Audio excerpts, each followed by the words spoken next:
Okay, it's 2 o'clock, and our next committee is the Rules Committee. Those committee members are McKittrick, Fusco, Amobian, Connor, and Davis. We have all committee members present except for Councilwoman Davis. Whenever you're ready, Mr. Chair. Thank you, Clerk Biviano. Could I get, we have previous minutes to approve. Could I get a motion? So moved. Second? We have a motion and a second. All in favor, aye? Aye. Any opposed? Okay, we have one piece to come before us today. It is a resolution opposing the passage of Ohio General Assembly Senate Bill 8, which denies public employers the right to control certain aspects of their own collective bargaining agreements as they relate to compensation for public employees engaging in certain union-related activities and declaring an emergency. 1983, one of Akron's mayors, Tom Sawyer at the time, was instrumental in working to make collective bargaining come to fruition. And it's worked well throughout decades. When we have contract negotiations, it's called a contract by agreement. And there's this process that's in place to make it fair all the way down. The Senate bill wants to erode that. And we've had something that's worked for decades upon decades. If it's not broke, I don't think there's any reason to mess with it. So, are there any comments by any committee members? Councilman Fusco. Yes, thank you, Chair McKittrick. Stand with you and President Somerville on this. And I suspect what we're going to do is we're going to see more of this. Senate Bill 1, we should probably talk about, perhaps not in this at this moment, but that's another one that's targeting DEI. Also with, and I'm not big on bringing in resolutions on everything, but things are evolving and changing so quickly at the federal level, but now we're seeing it at the state level as well. And they're just hitching their horse to what's going on there. I think it's things that they've wanted to see for years, and now they're implementing them, referencing budget, environment, DEI, nonprofit service delivery. And this is just another one of those many things that's going on to communities all over the country. And this, of course, is the one around the attack on the middle class, the attack on people who often can't speak for themselves, can't get in a room with decision makers. And so this one here is probably just the beginning of many more that you'll see coming from council. Cities have been attacked as it is for decades from the state side. And it's unfortunate that what we're seeing here is that, and I think it's the outcome of the outcry from the public for reasonable gun legislation. And it seems as though Washington, everyone's, Washington, D.C., and it's overwhelming, the polling that you see, but Washington disregards what our thoughts are, disregards, what the sentiment is in the public. And now I think we're going to see this on steroids. And so it's very unfortunate that it's got to go this far on all of these issues that we're seeing coming forward. And we just probably need to brace ourselves because it's going to be a bumpy ride the next few years. Thank you. Thank you, Councilman. Any other committee members or council members? Yes. Oh, Councilwoman Mobian. Thank you. Sure. I am trying to understand what this is proposing to do. Are we saying that if an employer wanted to allow his or her employees to take time and volunteer or do things on paid time, on work time, that this would prohibit them from doing that? Or you're talking about things that have been agreed to in the collective bargaining contract only? These are things that are in the collective bargaining contract. That's correct. such as when they have negotiations and they're in the process of negotiations. If somebody needs time off to be able to go, the negotiators that are on the team, they're able to be given time for that. And they want to make that the municipalities cannot negotiate that with their bargaining units. And that's something that we're doing already as a municipality. Okay. Thank you. Thank you. Any other committee members or council members? Do we have a motion from the committee? Yeah, motion for suspension of the rules with a favorable report. Is there a second? Second. All in favor, aye. Aye. Any opposed? Can I do a roll call on that, Mr. Please, Chair? if you would. McKittrick, Aye. Fusco, Aye. Amobian, Aye. Connor, and Davis.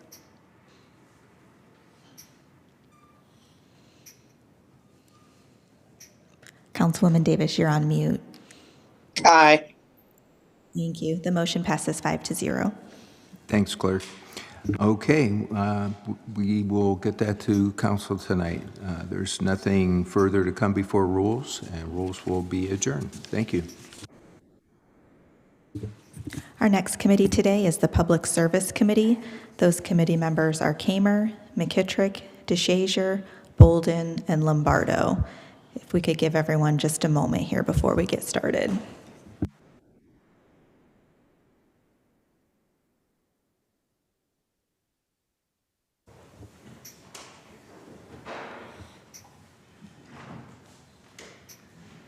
Councilman, I don't know if you were muted or not. Okay, we're ready here in chambers whenever you are, Mr. Chair. All right, thank you, Sarah. Yeah, I'd like to call the public service meetings to order, please. All members are present, and we did host a meeting last week. If we can get approval of those minutes, please. So moved. Second. All in favor of the minutes? Aye. Anybody opposed? All right, well, thank you. So moving forward, we do have two new pieces in front of us today, and I'm not in council chambers, so I'll ask Sarah if she could read those in, please, for the record. Sure. Item number 1 is an ordinance authorizing the Director of Public Service or his designee to enter into a contract or contracts after publicly advertising for bids, requesting and receiving requests for proposals, requesting and receiving quotes, and/or self-performing work for the planting and installation of trees and declaring an emergency. Thank you, Sarah. I appreciate that. And we have Chris Luddle, our service director, with us. Chris. Thank you, Mr. Chairman, members of committee. Yes, this legislation is our annual tree planting legislation. This budgeted amount this year will allow us to plant somewhere in the neighborhood of about 1,800 trees. These are all street trees. We are going to use our tree creeper program where we have the less canopy cover, and we have identified a lot of these areas, or two of the biggest areas are south and southwest parts of Akron is where we're going to concentrate this year. It may not be equally spread out, but we'll do a spring planting and a fall planting. So roughly, 800-900 trees in the spring, 800-900 trees in the fall. Today with me, I have Leah Heiser and Matt Null. Matt's been with us. I think most of you know Leah. She joined us last year from Keep Akron Beautiful, and Matt joined us, both certified arborists. We're very proud to have, it was John Malish pretty much solo there for a long time. Now we added 2 more arborists to help us because this is a very important program throughout the city when we look at increasing our tree canopy. So I brought them both down here today. I wanted to introduce them both to you. They'd be more than happy to come to your ward meetings to talk about this. As always, we, as the tree commission, all these residents are going to receive a street tree. We'll get a letter, whether it's this spring or fall, and identifying. Matt and Leah can get into the type of trees that we're planting, or the variety. Obviously, we do not want to plant the same tree all over in the event that we could have a disease like the emerald ash borer we went through, and before that, several other varieties. So we're not going to talk about the past, we're going to talk about the future. They will identify the lawn strip, and they will identify where the wires are, our friends at First Energy. We don't want to be planting trees that will get up in the wires and they'll have to bring out their forestry division and to trim them. So with that, I will turn it over to you, back to you, sir. And if any council people have questions, we'd be happy to answer them. Thank you, Chris. I appreciate that. So we'll start with Public Service Committee. Any questions or comments from members of the Service Committee? We have Councilman McKittrick. Thank you, Mr. Chair. Just more or less a comment. I'm just really happy to have 2 more arborists on staff. I really felt for Mr. Malish for a long time because he was just trying to do so much. This is great to have more people on staff to be able to help with this. So just wanted to extend my thanks. You're welcome. Thank you, Councilman. Any other questions or comments? All right. Sarah, do you see anyone? I see Councilman Fusco. Yes, thank you. I'm just going over our budget here. Our proposed 25 budget, this is inclusive, Chris, of the tree. This is just tree planting then, as you had mentioned, correct? And that's the 300 from income tax, and then the sewer, I believe that's sewer funds. Correct. I mean, since the CSO program was signed, we've always had a commitment to replace 2 for 1. So anything's been removed, whether it's, we had to remove some recently in that separation up in North Hill for Rack 34. Yeah. We've had to remove quite a few down by the new tunnel site. Gotcha. Now, that doesn't always mean we plant in the same location. Obviously, we can if we have to put a big basin or something like that. So, yes, those funds from CSO are 2 for 1. We've had a commitment to replace 2 for every one we remove. That's perfect. Thank you so much for that. I appreciate it. And also, we also have a pretty huge commitment. And I don't know how this adds up compared to previous years off the top of my head. I'd have to do a bit of digging. But in terms of the tree trimming program, which is, we know, that's really important. And I want to kind of piggyback on what Council Representative McKittrick had mentioned, with 2 new arborists here in our town. This is so great, and we appreciate all the work that's done by our folks in parks. I see our managers here and appreciate all the work you guys are doing. I know it's truly an uphill battle, and if you look at how much we're losing and how much we're gaining, we're still not balanced just yet, but I know that everyone's kind of committed to seeing that occur. So thanks for all your work. Thank you. That's a very important point, because it's just not about planting. You don't maintain what you have, and that goes for everything. If you buy new vehicles and you don't maintain them, if you plant these trees and don't maintain them, and then it's, whether it's for, street light or street sign clearance, it's for the resurfacing program, and then they get damaged, and then you have to remove them. So, and also the disease part of it. So the trimming is very, very important. And we have increased that budget, or allowed to increase that budget to reflect that this year. That's it's great. We appreciate it. And a couple of us may have been in class a couple weeks ago. Many of us in the room here was in a tree commission class, believe it or not. And the one big takeaway for me was, and Sarah and I talked about this, and that is that out of all the assets that we have here in the city, trees are the only thing that really grows in value, like literally. Everything else depreciates. So that was one of the, for me, that was one of the big takeaway, and I think we could all benefit from learning that. So thanks again. You're welcome. Thank you, Councilman. Any other questions or Councilwoman Amobian? Thank you, Mr. Chair. Just curious, you said you're going to start in the southwestern part of the city? Yes. How will the people being notified, or have they been notified, or are we going to notify them? Leah, you want to take that, or Matt, one of you want to talk about it? Pull that down to you, Matt. They haven't been notified yet, but they will get a flyer in the mail if we intend on putting a tree in their tree lawn. Okay. Thank you. And then we will work with them, Councilwoman.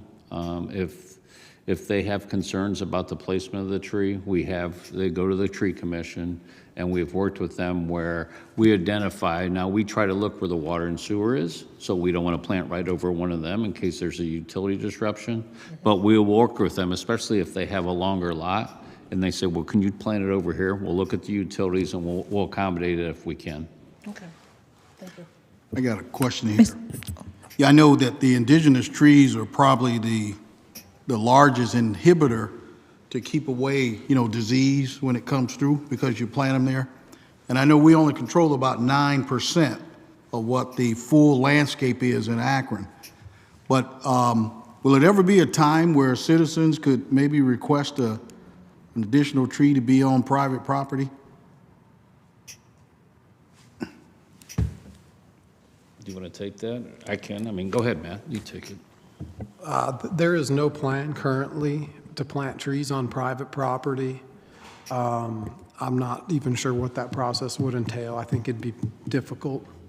Through our AWR program, we give away trees, or we have before. Yeah. And they take the tree and they plant it on their own. But our goal is to increase the canopy throughout the city. As you said, we only control a small percentage of the canopy. So we've looked doing some programs in our parks where we've had some parks where we have ball fields that have no shade at all. We did Lane Field a couple years ago. In fact, Right. President Somerville was out there helping us. So we've done some down at Summit Lake on land we own. But John, you want to talk about private property?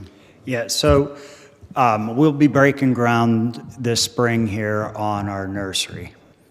The intent, hopefully, once we get up and operational, the intent is for growing street trees and possibly developing a program just like this, because ultimately we're looking to increase this canopy, and the only way it's really going to happen is on private property. I don't know what the details of that are going to look like yet, and that's something we're just going to develop. But at least we'll be breaking ground. We'll have the capacity and to be able to offer that. My last question is, from the trees that you're talking about planting, John, you may know, how long do they take typically to mature? That's a wide range based on variety. You have fast-growing species, you have slow. It just depends. Typically we stay away from a lot of the faster-growing, like willow, silver maple. Because we're looking at it at the safety and maintenance aspect of it as well. Of fast-growing equals weak wooded, weak branching structure. You get the wind blowing. Now we're out there with crews at 2 o'clock in the morning cleaning up the street. You have fire department out there cleaning it up. You get tangled in the wires. There's a lot of issues with that. So we typically stay away from, and it is spelled out in our ordinance for that very reason. So we do call out some of the species that we really want to stay away from.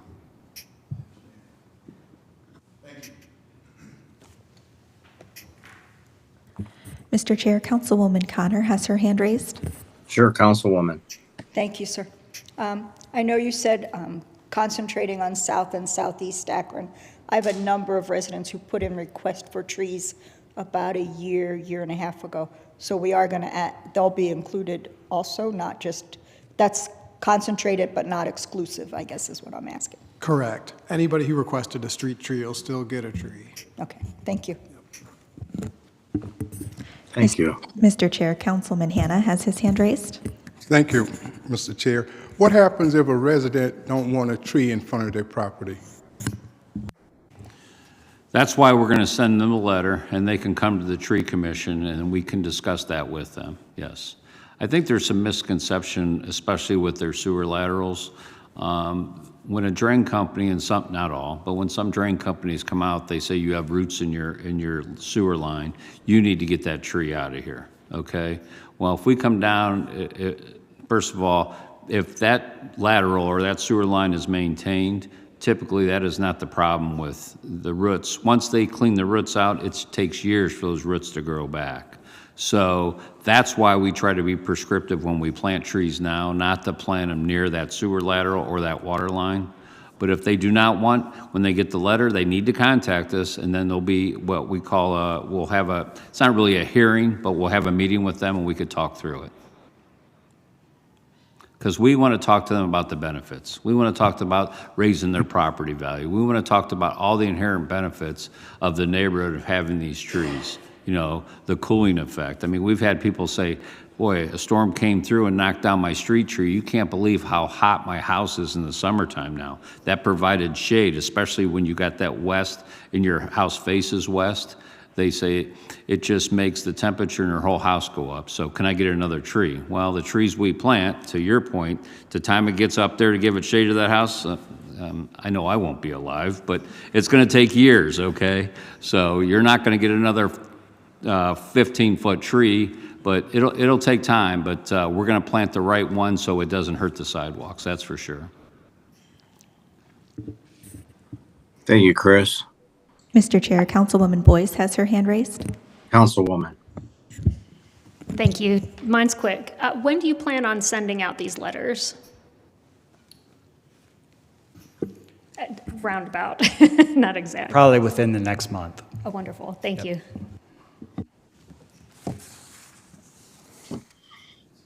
All right, Councilman Fusco.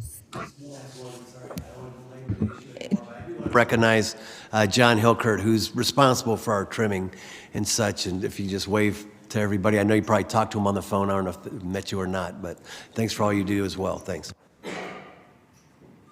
And there's not a bigger Buckeye fan in the city of Akron than John. I'm surprised he didn't have Ohio State on today, so. All right, so moving forward, Chris, what are you looking at for this? Consent's fine, sir. Okay, committee. Motion Move for for consent. Second. I have a motion and a second for consent agenda. All in favor? Aye. Anybody opposed? All right, well, thank you. We'll put that on the consent agenda. We have one more piece come before us. If Sarah could read that in. Item number 2 is an ordinance authorizing the Director of Public Service or his designee to enter into a contractor contracts after publicly advertising for bids for construction and requesting and receiving requests for qualifications for professional engineering and construction management services for the Britton Road Reservoir Replacement Project and declaring an emergency. Chris. Thank you, Mr. Chairman, members of committee. We have probably talked about this for 4 or 5 years now, and this is going to be the replacement of the Britton Road Reservoir. All of you probably know that the reservoir, you probably drive by it if you're in Goodyear Heights and not even know it's there, but this 100-plus-year-old reservoir is beyond its useful life, and we're ready to bid and award this spring. Construction will start later this year. This reservoir, the current reservoir is 17 million gallons. The new reservoir will be approximately 12 million gallons, and the reduced capacity is for a couple reasons. One is for the water quality and turning that water over. So this reservoir on the corner of Newton and Britton, it is filled and drained just by the pressure of the system. There's no pumps.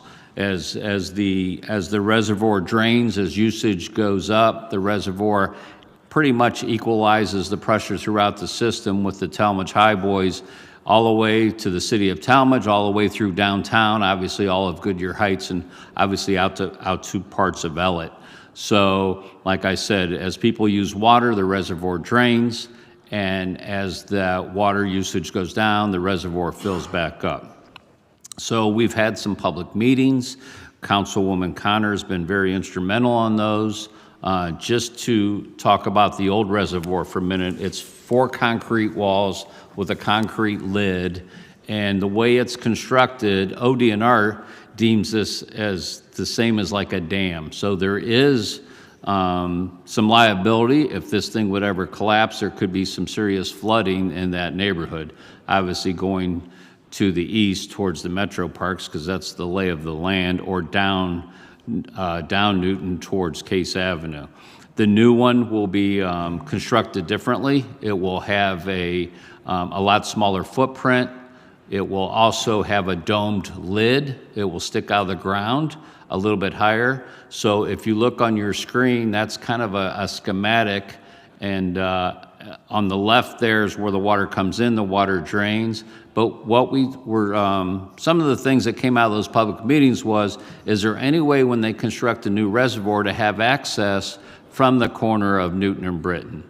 Or from the corner, I mean, Hillside and Newton, you can access it there. So you can see that we're gonna set the, it's gonna be set back from the street a little bit farther, and there's actually gonna be a walking track all the way around this new reservoir. So the fence will be set back. You'll be able to walk right off the sidewalk onto the walking trail. There will be a little bit of a grade to get up to it, but you won't be able to get on top of it. I don't want to be, you can't walk on the roof, but the side, if we can go to the next slide, what we're going to do is, in the design, this will be Cyberlane Elementary facing the new reservoir. So we're going to kind of match that facade from the school to across the street, what you'll see. And then when you go to the next slide, what we're going to have is, when you look at the overall, so there again, you'll see Cyberlane at the bottom of the screen, and to the right is the corner of Newton and Britton. Then you have the reservoir. Now the football field on the top of your screen is going to be the laydown area. So that field will be out of commission for a couple years. There's currently ball fields there that are not used or very underused. So those will not be put back, but the field that we put back will be a combination soccer football field, because there's a lot higher need in that, and you still have the other 2 baseball fields to the north. So we are going to be able to work within the footprint of this. This is a 2-year construction. This year it'll be more demo, and then next year it'll be the construction of the new facility. So we're going to secure a 30-year loan. Today's loan amount is 2.96 for a 30-year loan. We couldn't go longer. We tried to get a 45, but we're only going to be able to get a 30-year loan on this facility. So with that, one thing to keep in mind, this is used every day, all day, 24/7. So it's very important to our system to get this thing operational, and not only for water quality, but just for the operations of the system. Thank you, Chris. I appreciate that. Public Service Committee members, any questions or comments for Mr. Luddle? No. What about Councilwoman O'Connor? Love to see this coming. It's been a long time coming. It was actually in the works before I even got here. Councilman Fusco was leading the charge on it, so it's a great project. I'm glad to see it finally coming to serve. I know we have a few logistics things with football and that, but we'll work those out. And between that and the new community center and the pool, it's a great day for the east side. And if I could add, Councilwoman Connor's correct, and Councilman Fusco have been very instrumental in this. We are looking at the old water tank to do something there. Hopefully, maybe if we can get it lowered down to more of a ground level, or some type of maybe make a little room for showing off our whole water system. The 100 and some years of our water system. Really show it off and be something for the public and for the education of the kids and whoever. There's too many people who don't really understand how people way before us, how honored we are or how lucky we are to have such a great water system. So we do have quite a few water main breaks running right now. I think we're up to 15. But our people are working 7 days a week. We're still proud that no contractors, we haven't had to call in to help us. Our people are working, like I said, 7 days a week to get those fixed. Nobody's out of water. They're running. We have them on throttle, but we're getting after them. And what we're finding is our 1800, we still have some 1800 pipe out there that's cast iron, but from 1930 to about 1970, they used called cast iron spun cast, and that's where a lot of our breaks seem to be happening in the last few years. So there again, when you see our legislation for water main replacement, we look at chronic break history. We take a street, it's got 5, 6, 7, 8, 10 breaks in the last couple of years, then that's where we're replacing the pipe. So we go by that data. We don't go by the age of the pipe. We go by, the chronic break history. So you'll see that legislation later this month. Thank you, Chris. I do got a question. The walking path, pretty excited about that. What kind of material are we using? Crushed limestone.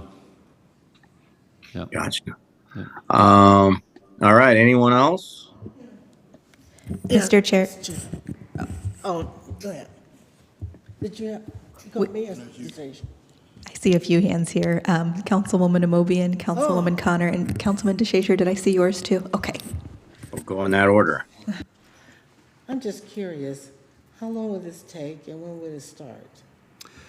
Demo will start this year, and it's about a 2-year. By the time we do the restoration and everything and put the field back, it'll be into 27. So all the rest of this year will be the demo, construction next year, and then we will put it in service. But we're not at the end of next year. We're not going to be able to get the football field in. We want to get it in the spring of 27 so they can play on it in that fall of 27. I don't know what I was thinking. I was thinking you were going to be building inside. No, we're going to take this out of service. So we are going to manage our system with the Talmadge High Boys. So up on Talmadge Avenue, before Talmadge, we have our water tanks there and our system. This will be out of service for 2 years, but we'll be able to manage our system. And what about the possibility of flooding? Well, once we tear it down, it's gone. Okay, so once we drain the system, that possibility goes away, and the new tank, and it's going to be kind of similar, except it's going to have a roof on some. Unfortunately, some of the sewer tanks we've built, like we just built one down in the valley for Biosep, that's a 10 million gallon tank. It's open air, but the new construction is totally different, and that eliminates that risk. There will be no OD&R inspection of the new tank. The new construction will handle that. Okay, thank you. You're welcome. Just a quick clarification. The trail around the reservoir itself will connect with the existing trail around the Yes. park, correct? Yep. Thank you.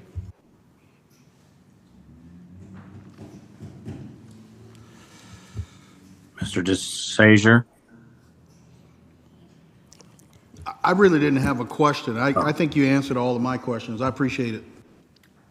All right. Thank you. Anyone else? All right. Chris, what are you looking at for this piece? Consent's fine, sir. Okay. Committee? Motion for consent. Second? All right. Thank you. I have a motion and a second for consent agenda. Everyone in favor? Aye. Anybody opposed? All right. So we'll move forward with 2 items on the consent agenda for this evening, and that is it. We are adjourned. Our final committee today will be the Public Safety Committee. Those committee members are McKittrick, Kamer, Lombardo, Hannah, and Davis. If we can give everyone just a moment here before we get started. Thank you.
Okay, we're ready to begin the Public Safety Committee. Again, those committee members are McKittrick, Kamer, Lombardo, Hannah, and Davis. We do have all committee members present whenever you're ready, Mr. Chair.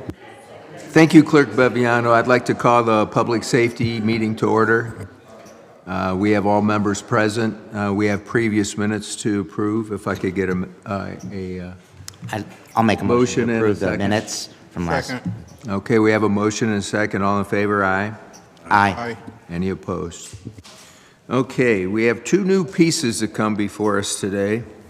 The first one is ordinance authorizing the mayor as designee to enter into a contract or contracts without the formality of publicly advertising for bids with Atlantic Emergency Solutions and/or Pierce Manufacturing, Inc. for the purchase of a fire engine and declaring an emergency.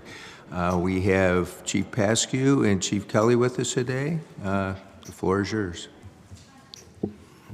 Thank you, Mr. Chairman. Yeah, this is to purchase a new engine for Station 9, which will be replacing a 2008 piece that is there now. This legislation is to include the rig and all tools to put it into service for the public and not to exceed $1 million. Okay, very good. What by NFPA standards? Where do we stand date-wise with that rig with NFPA standards? Is it pushing the envelope? That's correct, sir. It's pushing the envelope for that particular rig, and this past week, we've had 4 frontline engines in service that are over 30 years old, some of which have over 100,000 miles on them. And the lead time on this rig is 36 to 42 months, which is basically across the industry now, so we won't even see this until 2028. Okay, well, with recent events we've seen throughout the country, it's overly obvious how important our frontline rigs are in response on some of these situations. So, do we have any questions or comments from any committee members?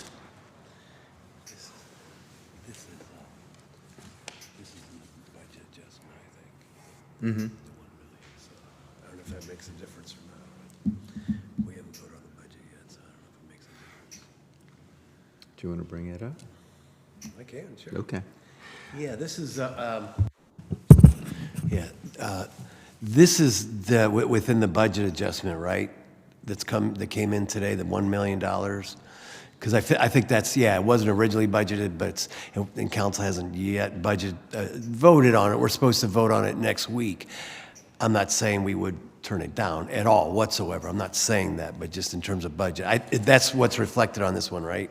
That's correct, sir. That is reflected within what you guys have.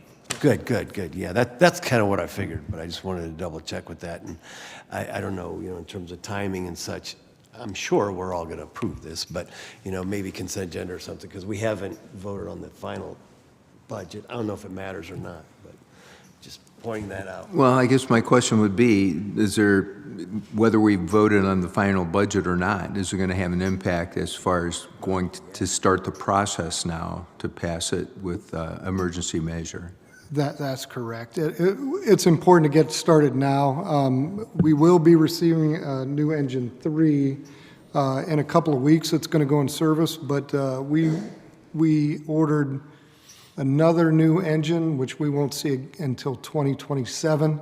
This one we won't see until 2028. So Gotcha. To get in line and get this manufacturing started. And this, I just want to point that out. Like I said, this is income tax dollars coming out of issue 4. I don't want to answer for council ever, but I would suspect that we would support that. I'm just drawing that out so everybody knows. Thank you. Okay.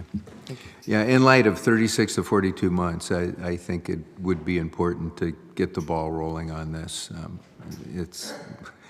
That's a long ways off to be able to wait for a piece of equipment, any more than that. So, I have a motion from the committee. Yeah, I'll make the motion to suspend the rules with a Second. favorable report. Second. We have a motion and a second for suspension of the rules with a favorable report. All in favor? Aye. Aye. Any opposed? Okay, we'll get that out to council this evening. Thanks so much, gentlemen. Okay, we have another piece to come before us today. It's ordinance amending and/or supplementing Title VII Traffic Code, Chapter 70, General Provisions, Article 4, impounding, Section 70.52, motor vehicle pounds of the codified ordinances of the City of Akron, to update the police towing districts and related towing district map, approving the implementation plan, setting both the operational transition to new towing districts and declaring an emergency. Captain Makosi, you have some input on this, sir? I am here to answer any questions you might have. As a part of this, we did a assessment of the CAD data, or all the data that we have on tows across the city for the last 3 years. And we used that data to work with our GIS group here at the city to put together a map that is equitable across the 6 tow companies that you all approved prior to that. So we have now 6 tow districts. We were able to split this data, at least based on the data, split this remarkably close to equal as a part of it. The GIS group did do studies on response time, similar to what we did with the fire side, where they're looking at response times from a particular station. We were looking at response times from a particular tow yard. And we used those tow yards to test that data to make sure that all these would make sense. We also took into account the on-ramps, off-ramps, where those are located on the expressways. Because, for instance, you might have a spot on the map where it clearly would fit within one district, that there's just no on-ramp or off-ramp for them to get to it, and the best place is from another tow district. So we were able to put together a map that we think is equitable, and we provided that for your input and comment. We're confident that we can implement this system, or this map, I'm sorry, within about 30 days. Thank you. Do you have any questions or comments from any committee members? Mr. Hanna. Yes, thank you, Mr. Chair. Were there any new touring companies that applied to be a part of the touring for the City of Akron? And when I looked at the information, $2 million is a lot of liability insurance that you have to pay for. And that's something that I don't think a lot of people want to jump in on, because that's kind of expensive.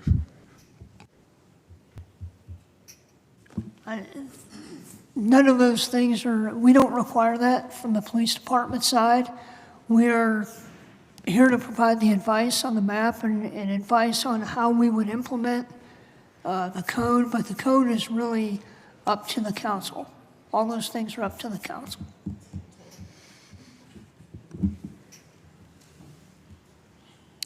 I'm just hoping that the committee had an opportunity to look at the maps, the new maps that are included with this. This has been an ongoing, it's ever since Greg's Towing left the city and we had that vacancy. They were temporarily dispatching tow companies to emergencies by just trying to work with what they had with the old maps and, who was available and so on. So this actually is a new map that they brought in that's going to be helpful. It's equitable to the companies because some of the maps parts might look smaller, but what like the captain said, they look at the data, the raw data of how many tows were requested in those areas. So they're pretty equal, kind of like what our wards are after the census. They've looked at, we have a concentration of calls in these areas. So the CAD system and the way that they've worked on that with the computers for response, that's how they came up with these maps on these. So we've This has been some time now that this has been worked on and talked about with the committee and so on. I know it's going to take 30 more days to actually get things going on to this, so. Yeah, we are asking for 30 days for implementation. The map is completed, as you've seen. That data is sent over to Summit County to have them work with it, package it so that they can input it into the CAD. Once it's in the CAD system, the computer-aided dispatch system that we have, that will be tested. Once testing is complete and they're satisfied that all the points on the map are in the right places, the lines are in the right places, and the actual system is feeding back the right data, then we'll be able to go ahead with implementation. We do have contact information for the tow companies. We'll notify them about 48 hours prior to going live with it, and then we'll send them another notice again right before it happens. We are going to do this during the middle of the week, not in the middle of the night on a weekend. We'll do it in the middle of the week where we have plenty of people on board and on staff, so if anything comes up, we'll be able to pull the plug on it. There will be no interruption in service. Okay, and I appreciate that information. Also wanted to let the committee know that when Greg's left and we started through this process, there was advertising for people other companies that would show interest. And really, the only ones that did show interest were the remaining tow companies. Nobody else had made a request to tow for the city at that time when those advertisements were put out. And the tow companies have had an opportunity to look at this as well, and everybody had their chance to ask questions. It seems to be that everybody understands why the maps are drawn as they are now, and we'd like to move forward with this, especially in the aspect of it's going to take 30 days to implement this. So my opinion is, it's up to the committee, but my opinion is I think that this should be passed with suspension of the rules so they can start to get the process going on this, because it's been such a long time. Linda Mobian.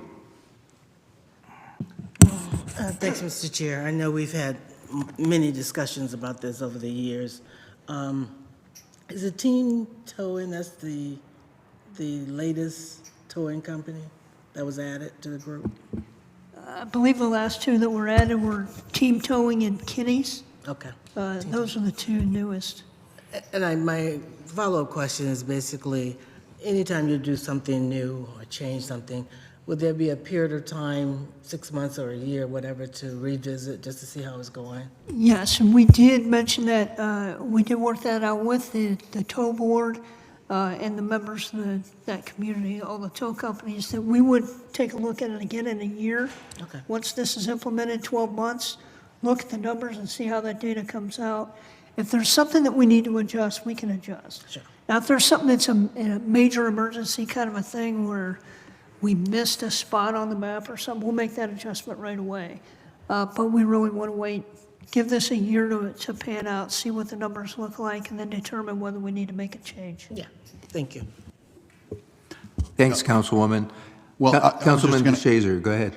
Yeah, I was just going to ask that, because to buttress the good Councilwoman's comments, I think Team Touring is the one that is female-owned, is that right?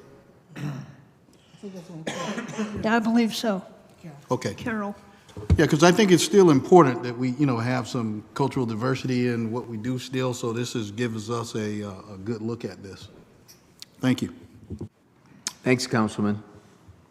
Any other comments or questions from any committee or council members at all? Okay. Do you have a motion from the committee? I'll make the motion to suspend the rules with a favorable report. Yep. Second. We have a motion and a second for suspension of the rules with a favorable report. All in favor? Aye. Aye. Any opposed? Okay, we will get that out this evening. Thank you.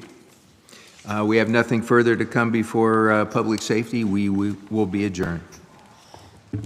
That is the final committee meeting of the day. Council will meet at 6:30 this evening. Thank you.